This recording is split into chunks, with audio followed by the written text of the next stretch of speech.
Momento. Agora, no Jornal da Manhã, entrevista. Joinville está em alerta contra a dengue, a gente vem falando ao longo dessa semana. A Prefeitura reativou o gabinete de crise para definir um plano de ações para reduzir o tempo de espera de pessoas com suspeitas da doença que acabam procurando as unidades de pronto atendimento. Além disso, a Secretaria da Saúde de Joinville vai coordenar uma ação específica. Já tem, mas vai intensificar esse combate ao mosquito danado chamado Aedes aegypti. E para falar sobre esta programação, estamos com o secretário da Saúde aqui de Joinville, Andrei Kolasek, ao vivo na bancada do nosso Jornal da Manhã. Secretário, muito bom dia, prazer tê-lo conosco aqui, tudo bem? Muito bom dia a todos os ouvintes. Secretário, a dengue, né, segundo as informações, está apresentando, enfim, um caso mais severo nos últimos anos aqui em Joinville. E isso chamou bastante a atenção nessa semana, que resultou, inclusive, nessas ações emergenciais. Exatamente, nós temos um grande número de casos de dengue na cidade, já nesse período. A gente vem procurando lidar com essas demandas nas nossas unidades, temos recebido muita demanda nas unidades de pronto atendimento, especificamente. Então isso tem gerado um movimento que, inclusive, bateu recordes históricos. Nessa segunda-feira nós chegamos a fazer quase 3 mil atendimentos nas nossas unidades, enquanto a nossa média geralmente é metade disso. Então, toda a rede está reforçada, as escalas estão reforçadas para atender essa demanda, mas ainda assim é muita demanda. Então, a gente vem trabalhando em alternativas não apenas no sentido de reforçar e melhorar essa assistência ao paciente, mas também no sentido de eliminar esse vetor, né? Eliminar a transmissão da dengue, né? Eliminar o mosquito que é quem causa essa transmissão.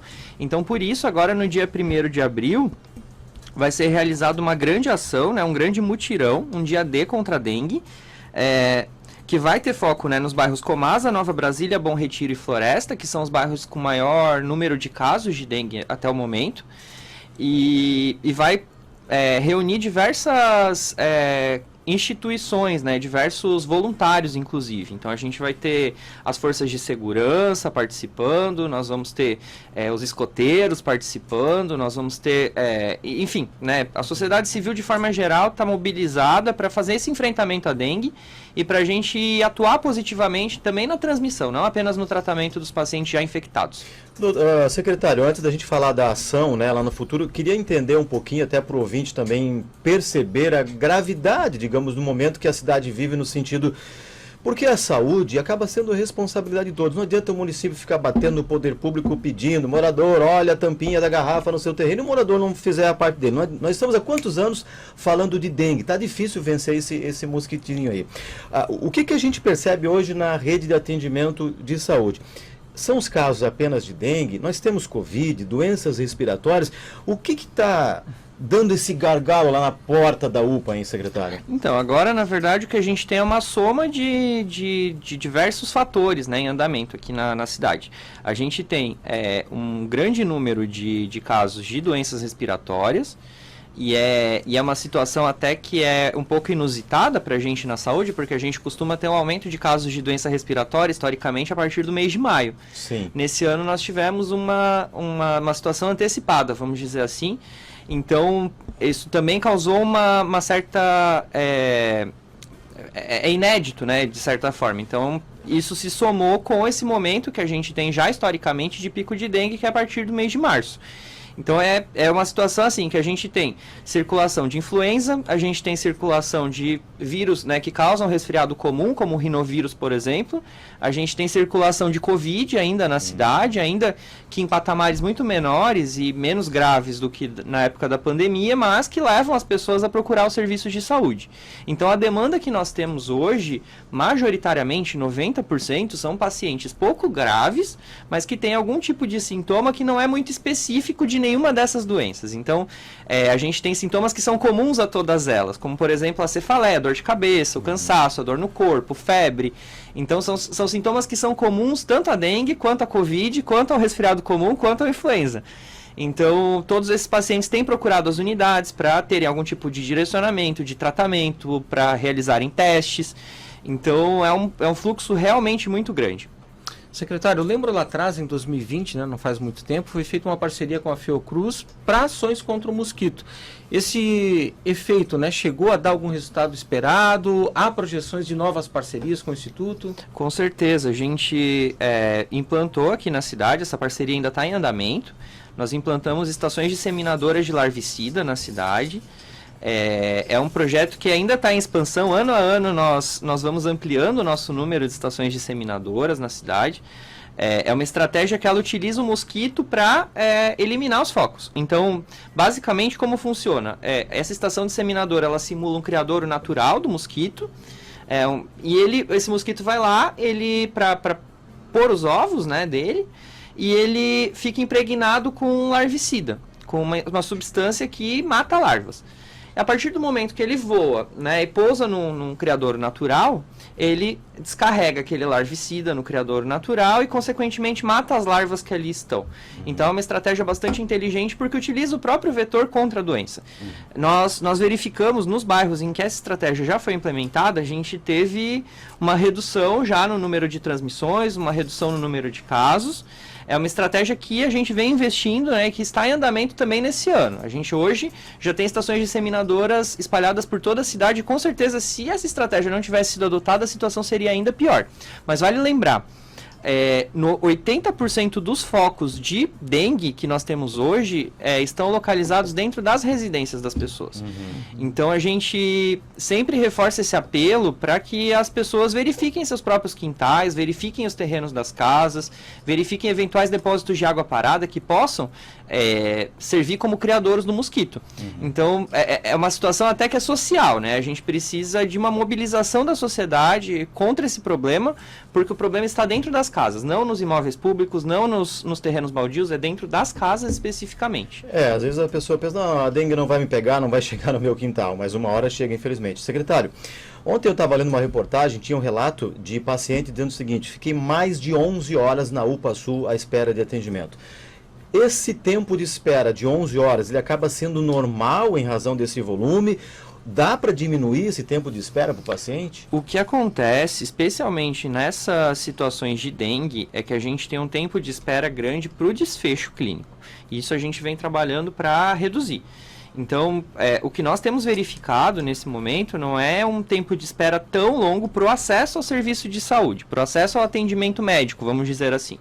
Em momentos de altíssimo fluxo, de muito movimento, nosso tempo de espera pode chegar a 2, 3 horas, eventualmente, né? Mas o que demora realmente para dengue é uma vez que o paciente está dentro do serviço, que ele precisa fazer algum tipo de hidratação, né? Precisa passar por diversos tipos de atendimento. O paciente com dengue, dependendo da classificação que ele tem, ele precisa coletar o hemograma, né? Fazer um exame laboratorial e esperar o resultado desse exame. Então, ele acaba passando bastante tempo dentro do serviço, realmente. Essa é uma característica da doença. Então, a gente tem feito também todo um esforço logístico no sentido de agilizar os exames, agilizar a testagem, para esse tempo reduzir cada vez mais. Mas ainda assim é um tempo longo, porque tem toda uma série de processos que precisam ser realizados uma vez que o paciente entra na nossa unidade. Secretário, ontem, acompanhando as redes sociais do prefeito Adriano Silva, eu vi que ele postou um vídeo acompanhando uma equipe fazendo a aplicação do fumacê. Essa aplicação de fumacê está acontecendo em quais bairros, se são todos os bairros, e se tem alguma precaução que a população precisa ter, além, é claro, né, de, enfim, cuidar da água parada? A princípio, o fumacê ele não é tóxico, né, para o ser humano, então ele não representa risco para a saúde humana. Mas e a gente utiliza o fumacê, na verdade, em regiões e bairros que são os mais infestados e que tem um grande número de pessoas doentes. Essa é a indicação que a gente tem para a utilização dessa estratégia. Muitas vezes, até por uma questão histórica, as pessoas elas entendem prevenção à dengue e relacionam muito ao fumacê. Né? A gente tem muitos pedidos disso. Mas por uma questão técnica, essa estratégia, essa medida de prevenção, ela é muito direcionada para situações específicas. Então, já existe um protocolo que precisa ser seguido para essa estratégia funcionar. Ela é uma estratégia, vale lembrar, que ela não é residual. Então, ela é uma estratégia que é eficaz para matar aquele mosquito que está ali voando, né, que está ali naquele ambiente, um mosquito adulto já. mas ele não interfere, por exemplo, nas larvas, né, do mosquito, nos ovos que eventualmente estejam nos criadouros. Então, é uma estratégia que tem uma indicação específica, e aí que são essas regiões em que a gente tem um grande número de pessoas infectadas com dengue, que aí, quando são picadas pelo mosquito, né, propiciam essa transmissão para outras pessoas. Então, nesses locais, a gente realmente tem adotado essa estratégia. Geralmente acontece no início da manhã, né, ou à noite, que são os horários em que o mosquito está voando, né, e que ele está ativo, está na fase ativa da vida dele. Então, a gente consegue aí ter uma redução no número de casos, sim, mas especificamente nessas situações. Secretário, para finalizar bem rapidamente, o prefeito ontem fez um desabafo, né, dizendo que o governo federal reduziu em 40% a questão da verba para várias cidades, como o do Porto de Joinville. Isso vai impactar na pasta do senhor ao longo do ano as ações da saúde em Joinville, essa redução de 40%? Sem dúvida nenhuma. Hoje a questão do financiamento é o principal problema que a gente tem na saúde pública de Joinville. Nos impede de avançar em muitos processos, né, de ampliar a nossa rede de atendimento. Hoje, da nossa rede municipal de saúde, ela é prioritariamente, majoritariamente custeada com recursos do Sistema Único de Saúde, do município de Joinville, com a receita de impostos do nosso contribuinte. Então, realmente chega a um ponto, o município tem 16%, né, de toda a arrecadação de tributos, então, e paga a maior parte da conta da saúde, e tudo na saúde é caro, a mão de obra na saúde é cara, os insumos que nós utilizamos são caros, os serviços que nós contratamos são extremamente caros.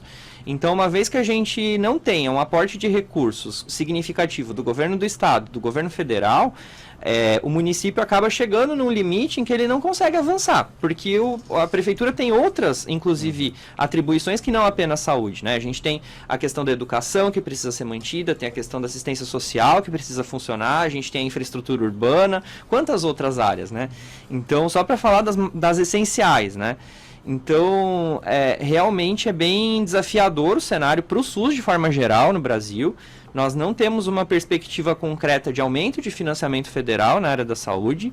E o governo federal, vale lembrar, é o ente público, a União é o ente público que mais arrecada impostos e que mais tem disponibilidade de recursos. Então, por isso a nossa briga também em relação ao governo federal, no que diz respeito à atualização da tabela SUS, que ela não é atualizada desde 2008. Isso é cruel com os municípios que são polo, principalmente, que recebem essa demanda, né, de pacientes de outros municípios, porque a remuneração que o Ministério da Saúde paga por esses atendimentos não corresponde ao custo real deles. Então, é muito difícil realmente a situação do financiamento da saúde e é o principal limitador que nós temos para avançar no que diz respeito a ampliar acesso, ampliar atendimento, melhorar os tempos de espera e várias outras situações. Secretário, 30 segundinhos, eu sei que nosso tempo já está encerrado já, mas só para te perguntar o seguinte, Jaraguá do Sul, que é a nossa cidade vizinha aqui, está em alerta no caso da síndrome de pé, mão e boca. Preocupa para Joinville nesse momento ou ainda não? Existe uma alta incidência sempre que ocorre o retorno às aulas. Então a gente tem um aumento de incidência desses casos, realmente, mas não é uma situação de altíssima preocupação em termos de saúde pública até o momento. A gente vem verificando, desde o retorno às aulas ali no mês de fevereiro, uma demanda frequente, né? Inclusive alguns casos em pacientes adultos, o que é uma coisa que não é tão comum, mas a gente tem verificado. Mas ainda assim não é a demanda mais numerosa que nós temos nesse momento. Secretário, obrigado, bom dia para o senhor, bom final de semana. Obrigado igualmente a todos os ouvintes. Valeu, secretário.